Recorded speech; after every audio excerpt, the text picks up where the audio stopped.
Hello everyone, today I will show you how to stop typing or enter typing multiple lines in a fillable text field using Nitro Pro PDF Editor. Open on Fillable PDF Form and see this. This text field here you can type multiple lines at once and press enter and see this. You can type multiple line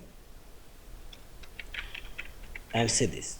If you want to type only one line, click on this form option and reset it and select field option and select your text field and click right button over on mouse cursor and select properties option and properties dialog box select option. Here you will find this multi-line segment and uncheck it.